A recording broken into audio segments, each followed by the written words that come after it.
Bismillahirrahmanirrahim. Assalamualaikum warahmatullahi wabarakatuh. Saya akan membawakan kasus tentang kanker payudara. Tentang kanker payudara ini dari sisi praktis yang kita temukan sehari-hari di poliklinik bedah. Nah, slide pertama. Jadi kanker payudara ini itu dalam klasifikasi masuk kelompok yang namanya neoplasma. Jadi neoplasma. Jadi penyakit-penyakit bedah itu ada penyakit bawaan lahir, infeksi, trauma atau kelainan, kemunduran dari sel atau degeneratif. Nah, neoplasma inilah yang kanker ini masuk dalam kelompok ini. Slide selanjutnya.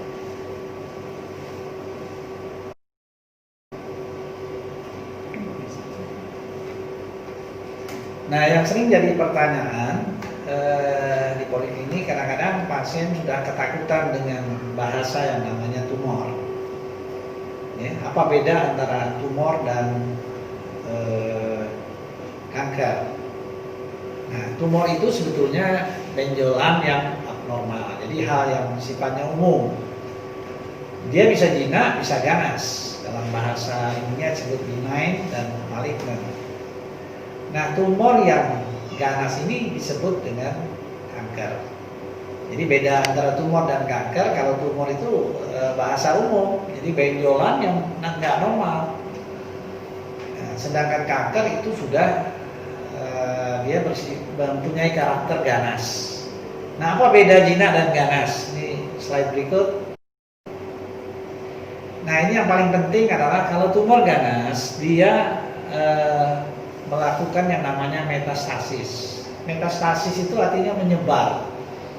Menyebar itu bisa lewat darah, lewat pembuluh limfe, atau dia menjalar merambat ke sekitarnya. Sedangkan tumor jinak tidak menyebar. Itu yang ciri yang paling penting. Karakter yang lain dari segi tumbuh, misalnya tumor jinak ini tumbuhnya lambat, sedangkan tumor ganas cepat.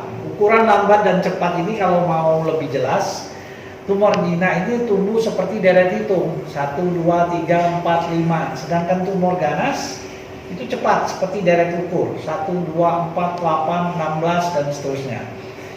Karena tumbuhnya cepat, jadi tumor ganas ini biasanya kita jumpai dalam kondisi keras, sedangkan tumor jinak lunak. Lalu kalau kita bayangkan tumor ini seperti bola, itu dari inti bola itu dia menyebar ke arah itu yang dengan kecepatan yang beda, sehingga kita akan menemukan tumor ganas itu irregular atau tidak rata, sedangkan permukaan tumor jinak licin, jadi seperti apel atau licin. Nah, kalau ini seperti buah sirsak kali ya, yang tidak rata. Tumor jinak karena dia proses desak ruang, dia akan kita bisa melihat batas-batasnya, jadi batasnya tegas. Sedangkan ini biasanya susah untuk ditemukan batasnya, tidak tegas. Atau kalaupun masih ada kelihatan batasnya, nah itu bagian-bagian yang tumbuhnya kalah cepat dengan yang sekitarnya. Gitu. Nah, dia ini menerobos baik ke arah dalam maupun keluar. Kalau ke arah kulit, dia akan menimbulkan tarikan-tarikan yang namanya retraksi. Pada tumor jinak bisa, kalau tumornya tumbuh di bagian-bagian yang lebih cepat bisa menimbulkan pelengketan, tapi pada umumnya tidak ada. Begitu juga dengan dasarnya. Jadi kalau benjolan tumor jinak biasanya mudah kita gerak-gerakkan. Nah, mengenai nyeri, justru tumor ganas ini jarang menimbulkan nyeri kecuali dia sudah lebih besar. Lalu tadi ciri yang paling kita harus ingat adalah adanya yang disebut metastasis atau penyebaran, baik penyebaran jauh, dekat, sedangkan tumor jinak tidak. Nah, ini kalau kita lihat anatomi payudara, jadi payudara itu dibatasi oleh clavicula, ini ada otot latissimus dorsi, dan ini ada bagian yang fasial. Ini sisi sebelah kanan. Oke, slide. Nah, ini kita lihat, ini ada kelenjar-kelenjar. Ini kelenjar getah bening nih, sebetulnya warnanya hijau nih. Nah, dia ini ada dua, ada yang ke daerah dekat tulang dada dan ke arah ke daerah aksila ini, daerah ketiak. Nah, tempat penyebaran dari kanker payudara paling sering daerah ketiak. Di sini juga bisa kalau dia tumornya ada di daerah tengah, bawah, ataupun tengah bagian atas. Nah, kalau kita lihat dari potongan sagital namanya. Nah, ini jaringan payudara. Ini kelenjar-kelenjarnya. Ini lapisan otot-otot yang ada di belakangnya. Nah, ini ada beberapa otot. Lalu ini nanti kelenjar ini akan bermuara ke daerah puting. Nah, sebetulnya secara anatomi payudara itu ada yang bagian saluran kelenjar susunya dan kelenjarnya sendiri. Nah, kelenjar itu disebut dengan lobus, lalu bagian kecilnya namanya lobulus. Nanti akan bermuara ke daerah puting nih, pada proses laktasi gitu. Kalau kita lihat lagi di sini, ini saluran-saluran ini namanya ductusnya. Nah, ini sedangkan ini yang kecil-kecil ini namanya lobulus yang kesemuanya menjadi lobus dari payudara. Gitu. Nah, ini nanti penting untuk bicara soal penyebaran. Slide. Nah, ini kelenjar getah bening tadi warnanya kehijauan, ini bagian tengah, mamaria interna, dan ini yang aksila gitu. Lalu nanti dia akan naik ke atas ke bagian di atas tulang selangka, ya, supraclavikuler. Oke, slide. Nah, secara struktur payudara itu sebetulnya dominannya adalah lemak. Ini yang warna kuning ini lemak. Sedangkan ini yang kelenjar ini yang warnanya agak kebiruan. Nah, itu kalau kita potong payudara itu dia akan seperti matahari dari bagian tepi akan menuju ke arah puting gitu. Nah, nanti ini akan ductus-ductusnya, saluran-saluran air susu itu akan bermuara ke daerah puting ini, puting susu. Slide. Ini lebih jelas lagi. Nah, ini saya memberikan gambaran ini suatu tumor jinak yang lihat permukaannya rata, sedangkan ini tumor ganas. Anda lihat saja tidak rata. Kita lihat seperti apa? Tarantula ya. Dia punya kaki-kaki gitu. Nah, slide. Nah, ini lebih jelas lagi. Ini saluran yang ductusnya, sedangkan ini lobulus di luar daripada ductus. Ini kalau sel kankernya sudah masuk ke dalam saluran ductusnya. Slide. Nah, tadi ini yang sudah saya jelaskan. Jadi ada lobulus, ada ductus, ada tempat gudang dari ASI, sinus lactiferus, dan bermuara ke puting. Slide aja, teruskan. Sebelum ini tadi. Nah, bagaimana kita mencurigai kanker payudara itu sendiri? Nah, itu gejala utamanya memang ada benjolan. Apakah benjolan itu masih kecil atau sudah besar? Benjolan ini bisa pada payudaranya, pada tempat penyebarannya, kelenjar getah beningnya, baik di daerah ketiak maupun di leher. Atau kita masih belum bisa membedakan itu benjolan atau tidak berupa penebalan kita sebut di sini. Dan ada yang suasana nanti kita lihat gambarnya itu ada yang ekstrim sehingga dia tampil seperti pori-pori. Itu yang disebut dengan podorans. Itu kondisi payudara yang sangat membengkak gitu. Nah, puting susu itu ada yang abnormal, itu kalau normal ya seperti biasa, tapi kalau yang tidak normal dia mengalami tarikan-tarikan, retraksi. Atau puting susu yang ada gambaran eksim. Nah, ini perlu kita perhatikan karena gejala daripada kanker payudara itu tidak selamanya benjolan. Jadi kelainan-kelainan kayak eksim di daerah puting susu itu harus kita perhatikan gitu. Diobati secara dengan eksim nggak sembuh gitu. Nah, itu kita mesti curiga ini dan nanti ada proses yang namanya biopsi yang akan memastikan bahwa itu kanker payudara. Ada lagi gambaran daripada kanker payudara itu seperti radang. Jadi ada yang disebut dengan mastitis carcinomatosa. Nah, itu artinya gambarannya memang seperti radang, peradangan. Atau payudaranya di sana mengeluarkan cairan. Ya, keluaran cairan tuh yang kita curigai kalau dia berwarna kemerahan, kecoklatan. Ya, kalau infeksi dia mengeluarkan nanah gitu. Ya, ini yang tadi yang sebut yang gambaran seperti kemerahan tadi ya. Oke, slide. Kita lihat tuh ada pori-pori seperti ini sangat jelas gitu. Nah, ini yang disebut dengan podorans. Ini khas pada kanker payudara gitu. Ini kalau bisa Anda lihat ini ada retraksi puting payudara dan bagian-bagian yang sudah odem, walaupun di sini juga ada bagian yang tidak odem ya. Ini beda dengan yang ini.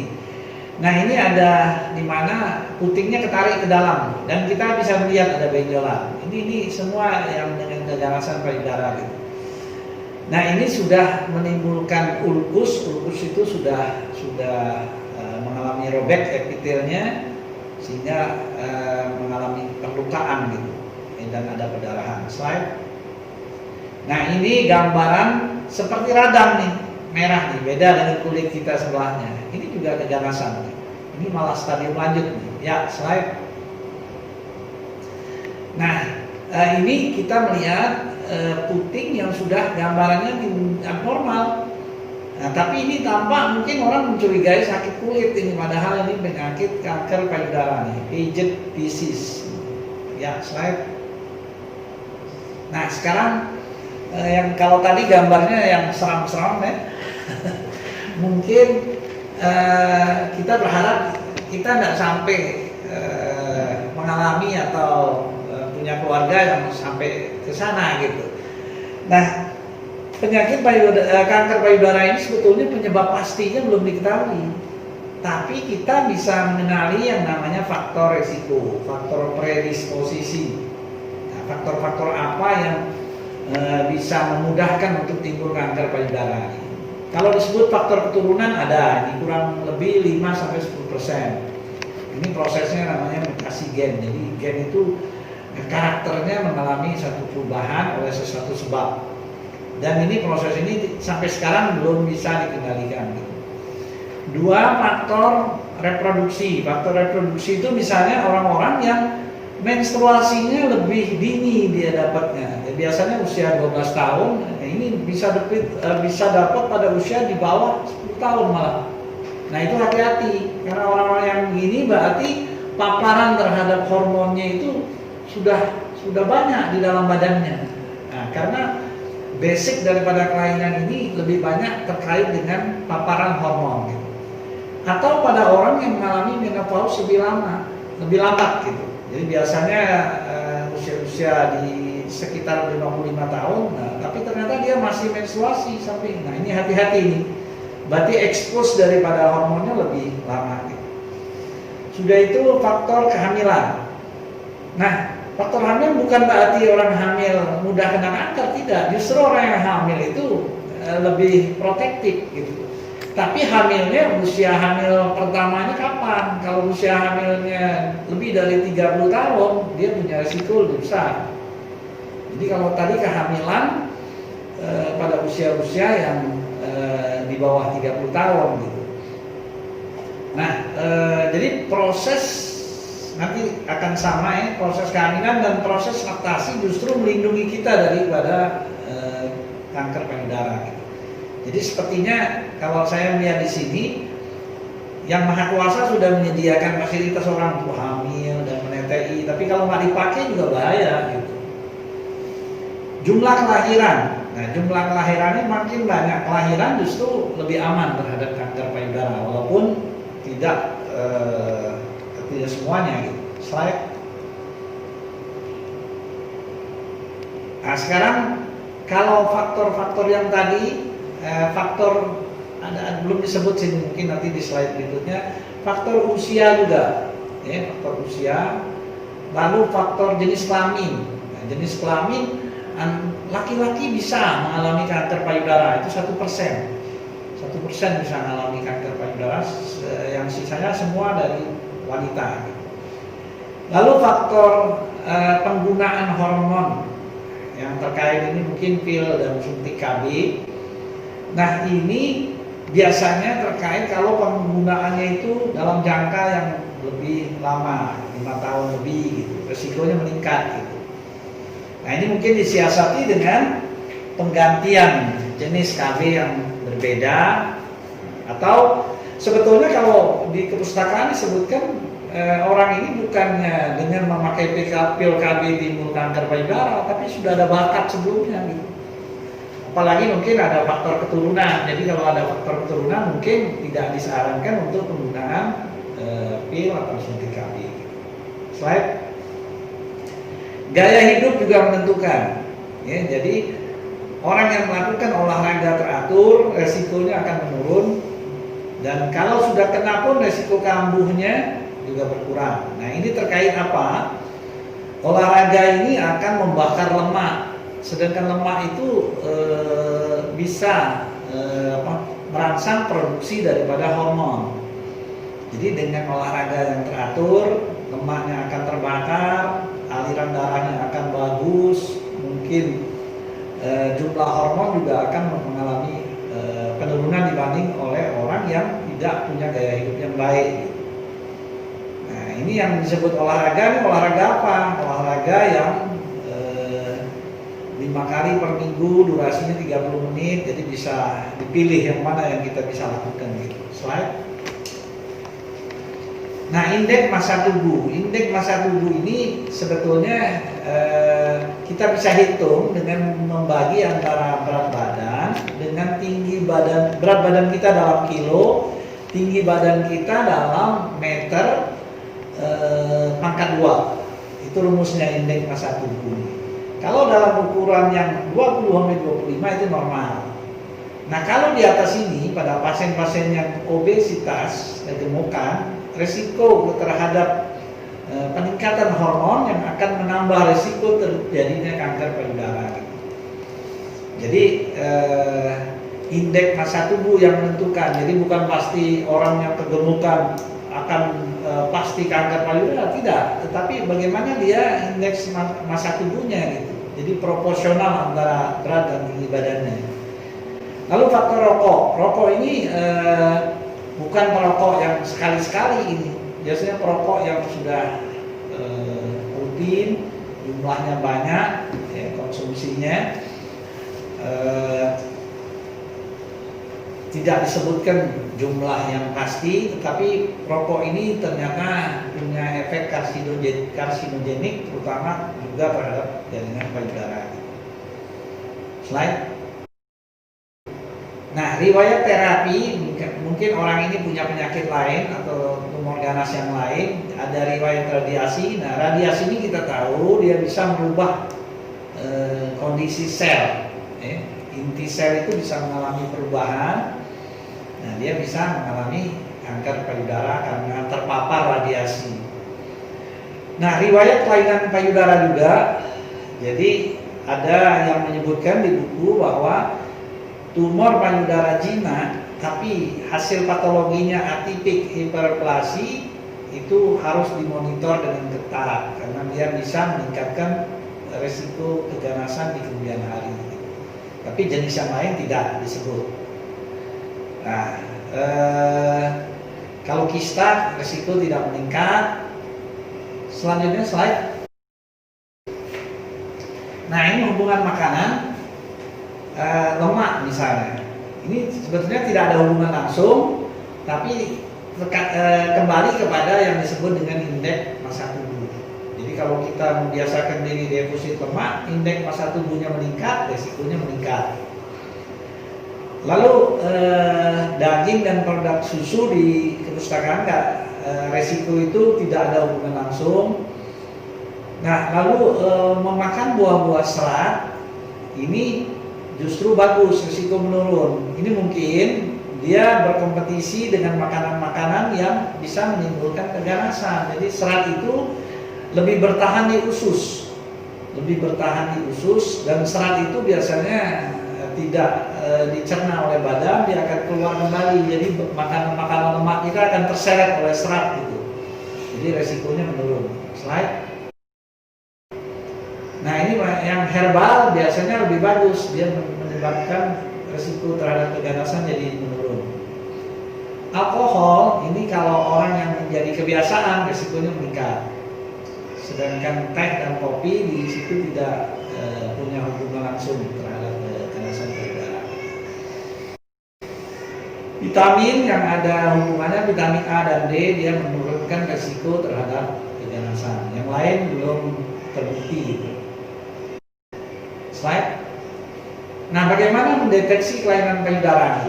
Nah, kalau kebetulan ibu-ibu yang di rumah gitu, mungkin rajin baca atau apa, sekarang ini sudah sangat luas orang membahas tentang bagaimana mendeteksi kelainan payudara dengan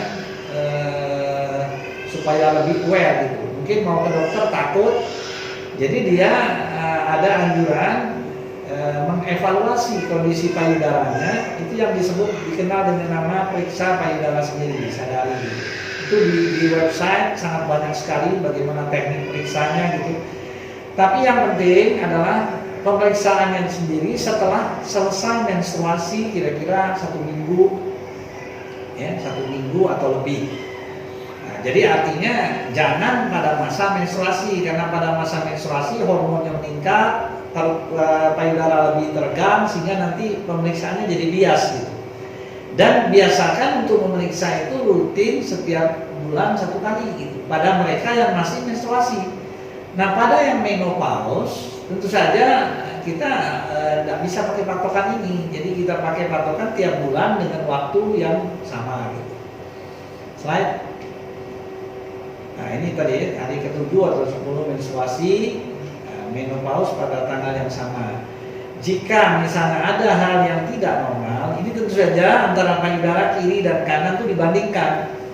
Ya, kalau melihat ada abnormalitas itu pergi ke dokter, dan nanti dokter akan tentu saja ke dokter ataupun bidan perawat yang sudah terlatih, dia akan melakukan pemeriksaan secara klinis, menanyai pasien, diperiksa lab. Nah, ini namanya sadanis, pemeriksaan payudara secara klinis gitu. Jadi tadi sadari, ini sadanis sudah melibatkan tenaga kesehatan gitu. Slide. Nah, ini cara-cara pemeriksaannya.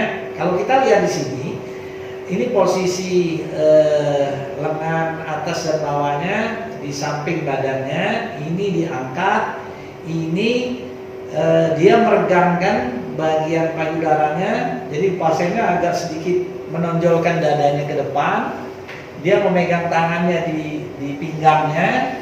Nah, ini untuk meregangkan otot-otot di dinding dada gitu. Jadi sebetulnya 3 posisi ini itu membandingkan penampilan dari, misalnya ada benjolan di sini, bagaimana benjolan itu dengan 3 posisi ini, ada perubahan nggak? Mungkin pada benjolan ini terlihat jatuh ke bawah, tapi pada ini benjolannya tertarik ke atas. Nah, itu berarti ada sesuatu nih, ada tarikan dari dinding dada gitu. Jadi 3 posisi ini itu membandingkan, kalau misalnya dia sama posisinya, berarti benjolan ini tidak melekat ke dinding dada gitu. Nah, ini untuk menilai benjolan. Jadi posisi tangan yang satu di atas, yang ini di bawah, dinilai. Nah, bagaimana cara nilainya? Bisa melingkar seperti jarum jam, atau bisa dari atas ke bawah. Pokoknya semua area payudara sampai ke daerah ketiak itu diraba gitu. Nah, tentu saja waktu pertama kali mungkin masih bingung, jadi mesti didampingi oleh perawat atau bidan sehingga tahu, oh ini normal gitu. Karena kalau buat orang yang awal, kalau dia menilai payudaranya, mungkin pertama dia sudah bingung kalau nggak dikasih patokan awal. Nah, ini posisi lain, itu diganjal dengan bantal sehingga ini lebih menonjol, baru dinilai tentang benjolannya gitu. Ya. Sebetulnya ada lagi pemeriksaan dalam getah bening ini nggak ada di sini. Oke, slide. Nah, ini itu sama dengan yang tadi, itu menunjukkan ada posisi lengannya ke bawah dan lengan ke atas. Ini dalam sadari tadi ya. Slide. Nah, ini pemeriksaan kelenjar nih. Nah, pemeriksaan kelenjar ini kalau oleh tenaga perawat, itunya biasanya kalau dia memeriksa ketiak sebelah kanan, itu tangan yang memeriksa itu memegang lengan atas dari pasien. Nah, dia merabanya pakai tangan yang sebelahnya gitu.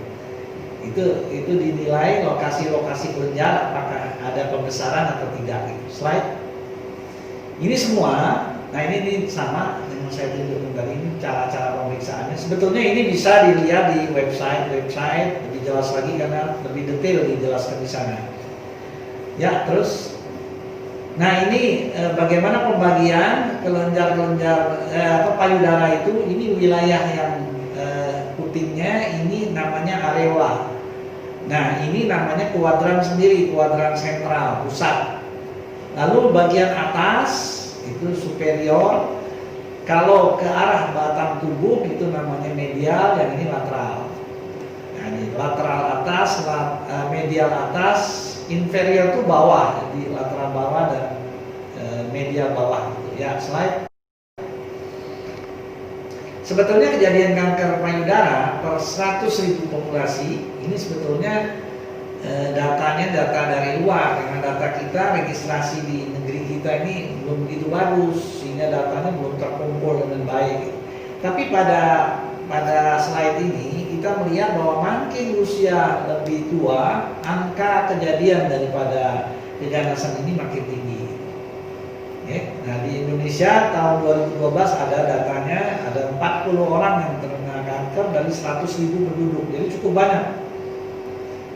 Bahkan di Indonesia ini lebih banyak pada usia muda gitu. Nah pada daerah Eropa, di sana itu pemeriksaan giginya sangat baik, sehingga penemuan kasus-kasus gigi lebih banyak. Sedangkan di negara kita justru kasus-kasus yang sudah lanjutnya itu yang banyak, yang penanganannya menjadi sulit. Slide. Nah ini kembali tadi penyebabnya tidak diketahui. Kita tadi faktor resiko sudah saya bahas panjang lebar. Nah bagaimana menentukannya itu dengan menanya pasien, pemeriksaan penunjang, ada yang namanya USG, ada mamografi dan MRI. Nah USG ini pemeriksaan yang radiasinya nggak ada, jadi resikonya itu nggak ada. Hanya saja dia mendasari pemeriksaannya itu dengan pantulan dari suara gitu. Nah dia bisa membedakan tumor itu padat atau tumor itu berisi cairan, kista gitu. Mamografi kurang bisa menilai itu, tapi mamografi ini biasanya diperiksa pada orang usia di atas 35 atau 40. Lalu diperiksa juga pada kondisi-kondisi tidak ada pembengkakan payudara. Nah ini bisa mendetek ada gambaran kalsifikasi namanya. Kalsifikasi itu ada pengaturan yang ditimbulkan oleh proses di keganasan. Nah ini bisa didetek oleh mamografi. Biasanya dokter menggabungkan pemeriksaan ini, USG dan mamografi. Nah pemeriksaan MRI itu diperiksa atas indikasi karena biayanya juga nggak murah nih, ya. Dan juga ada radiasinya. Slide. Nah diagnosis pasti dengan pemeriksaan patologi anatomi. Jadi kalau dokter memeriksa di awal itu menduga ini kelainan jinak atau kelainan ganas. Tadi saya sudah jelasin bagaimana bedanya jinak dan ganas. Yang saya sering temukan di praktek justru gejala jinak ada, gejala ganas ada. Nah, memang ada yang dominan, misalnya dominan gejala ganasnya, tapi untuk tidak membuat pasiennya takut, kita belum berani menyebutkan ini saya duga ganas atau tidak. Lebih baik kita menunggu hasil biopsi. Jadi biopsi itu adalah suatu proses, kita mengambil jaringannya, apakah sedikit ataupun banyak, nanti kita periksa di mikroskop, apakah dia jaringannya jinak atau ganas, itu bisa 100% ditentukan. Nah biopsi ada dua, ini pakai jarum halus, yang core biopsi ini biopsi pakai jarum yang lebih besar. Kalau ini angka akurasinya lebih kurang dibanding ini, jadi ini yang dipilih orang ini core biopsi gitu. Jaringannya yang diambil lebih banyak gitu. Nah, sedangkan kalau dengan pembiusan ataupun dengan bius lokal dan bius umum, kita mengangkat jaringannya biasanya kita angkat semua. Ya, kalau dia memang jinak ya alhamdulillah urusannya jadi selesai gitu. Nah, lalu dari sudah kita tentukan kondisi jaringan yang kita dapat dari payudara, itu nanti akan dilakukan staging namanya, grading. Staging ini keganasan itu ada 4 stage-nya, stage 1, 2, 3, 4. Makin ke arah 4 itu makin lanjut. Kalau stage 1 atau sebelum 1 itu yang kita sebut dengan stage yang dini ya. Stage 1 atau sebelum 2 ya. Nah, lalu grade ini kita melihat dari jenis jaringannya, dari hasil patologinya dia ada yang well differentiated atau yang berdiferensiasi buruk. Nah, itu yang disebut dengan grading. Lalu ada klasifikasi, bukan klarifikasi, klasifikasi dari kanker payudara. Itu ada jenis-jenisnya, mungkin tidak akan saya bahas karena terlalu mendalam ini. Slide selanjutnya. Nah, terapinya ini multimodalitas. Jadi kalau menghadapi kanker payudara tidak bisa satu macam saja, bedah saja atau radioterapi, kemo, hormon. Nah, itu tergantung dari pengamatan kita terhadap kondisi pasien gitu. Jadi ada bedah itu macam-macam, ada yang radikal, ada yang BCT namanya. Jadi kita mengambil jaringan payudaranya saja, lalu diberikan terapi yang lain, misalnya radiasi, nanti dikombinasi dengan hormon gitu. Nah, pemeriksaan hormon tidak semua pasien bisa dilakukan. Jadi tentu saja pasien yang mempunyai reseptor estrogen atau progesteron yang positif. Nah, itu biasanya diperiksa dengan pemeriksaan yang namanya pemeriksaan dengan mengambil jaringan payudaranya. Nah, nanti dinilai di laboratorium apakah estrogen reseptornya ada atau tidak. Gitu. Nah, ini lebih nyaman buat pasien kalau memang dia ada reseptor itu karena bisa diberikan obat tablet hormon tapi seumur hidup makanya. Nah, kalau kemoterapi ini diberikan kepada penyakit-penyakit kanker payudara yang sudah menyebar kemana-mana, menyebar jauh. Nah, sehingga untuk mengatasinya ya pengobatan yang sifatnya luas. Sama kayak hormonal, tapi kalau ini hormonal tidak semua pasien bisa diberikan. Ini pun juga ada yang sensitif dan ada yang tidak. Kalau radioterapi ini terapinya lokal. Jadi hanya bekerja di tempat yang diberikan sinar. Nah, untuk kanker payudara ini ada yang namanya 5 years survival rate. Itu maksudnya kalau pasiennya datang dalam kondisi lanjut, nah bagaimana secara statistik pasien ini akan bisa mencapai kehidupan dalam 5 tahun atau tidak? Nah, itu ada statistiknya gitu. Jadi berdasarkan tingkat penemuan pada pasiennya apakah kondisi dini atau tidak. Tentu saja makin dini ditemukan makin mungkin untuk disembuhkan. Sedangkan kalau sudah lanjut, sifat pengobatannya namanya paliatif. Paliatif itu artinya memperbaiki kondisi pasien aja. Jadi saya pernah mendapatkan pasien yang sudah tumornya pecah, ada nanahnya, berbau, satu ruangan bau semua. Nah, jadi kalau kayak begini, kita sudah sebetulnya dokter sudah menyerah, nggak bisa nanganin gitu. Tetapi supaya pasien ini tidak disisihkan oleh keluarga dan segala macam, mungkin kita menolong jangan sampai dia menimbulkan bau yang seperti waktu kita temukan gitu. Jadi sifat pengobatannya paliatif, jadi memperbaiki kualitas hidup dia. Slide. Nah, ini secara staging mungkin saya nggak akan jelaskan. Ini lanjut. Nah, ini cara biopsi ini. Ini pakai biopsi jarum yang halus, itu yang namanya FNAB. Sedangkan ini pakai core biopsi. Ini jarumnya lebih besar nih. Nah, tingkat akurasinya lebih tinggi yang ini. Slide. Ini juga terus saja. Ya, ini tadi yang stadium 1, 2, ada 2A, 2B, ya. Nah, itu menilainya dari ukuran tumor, dari kelenjar yang kita temukan, apakah mamalia interna ataupun di aksila, dan ini metastasis.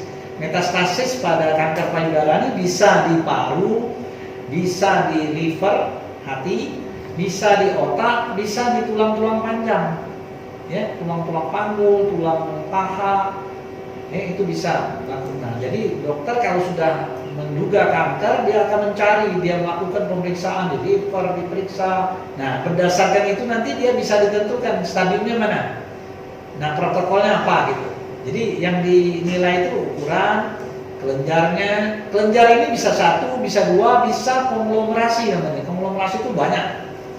Nah, ini M0 ini artinya belum melakukan penyebaran ke paru misalnya. Tadi saya belum sebut paru ya, menyebar di paru. Nah, kalau belum ada penyebaran M0. Kalau belum diperiksa MH namanya. Kalau dia sudah menyebar ke paru disebut M1. Oke, slide. Nah, ini gambaran puting yang sudah tidak ada bentuknya lagi. Ini PJ disease ini. Ini orang mungkin menduga, waduh ini eksim nih, nggak tahunya kanker payudara. Slide. Ini gambaran ada peradangan. Nah, gambaran peradangan seperti peradangan, tapi saya lihat di sini pembuluh darahnya melebar. Ini sudah mencurigai keganasan. Dan gambaran payudaranya sudah ada pori-porinya, itu namanya podoran. Ini sudah tingkat lanjut. Slide. Ini juga nih gambaran-gambaran seperti inflamasi peradangan. Ini kita lihat nih batas-batasnya ya. Slide. Ini yang sudah podoran tadi. Slide. Ini juga podoran. Ini lihat ya pori-porinya, kelihatan jelas ya. Oke, slide. Ini massa yang sudah diangkat. Slide. Nah, ini satu lagi ciri dari tumor payudara yang lanjut itu, dia menimbulkan pembengkakan pada ekstremitas yang di atas ini. Lihat beda dengan yang sebelahnya gitu. Kalau kita ketemu begini ini sudah lanjut, dia sudah menimbulkan ini, dan ini sulit untuk dihilangkan karena ini jalan daripada aliran getah beningnya sudah terhalang gitu. Ya, slide. Ini juga yang sudah pecah. Selanjutnya. Nah, ini lain ini kasusnya ya. Ini gambaran peradangan tapi disebabkan oleh nanah pada ibu-ibu yang lagi menetai. Jadi jangan melihat kelainan yang kayak gini langsung membahayakan semua kanker, tidak juga gitu. Kalau ini ada gambaran peradangan tapi disebabkan infeksi gitu. Ya, slide. Nah, itu yang sudah lebih parah lagi itu ya, slide. Nah, ini benjolan yang lanjut. Oke. Ya. Nah, jadi itu penjelasan saya tentang keganasan payudara. Nah, mudah-mudahan dengan penjelasan ini tidak memberikan satu rasa takut kepada yang mendengarnya, tetapi justru malah waspada untuk memeriksakan sehingga kita berharap penyakitnya bisa diatasi gitu, dan belum ke tingkat yang lebih cepat. Saya rasa cukup. Terima kasih. Wabillahi taufiq wal hidayah. Assalamualaikum warahmatullahi wabarakatuh.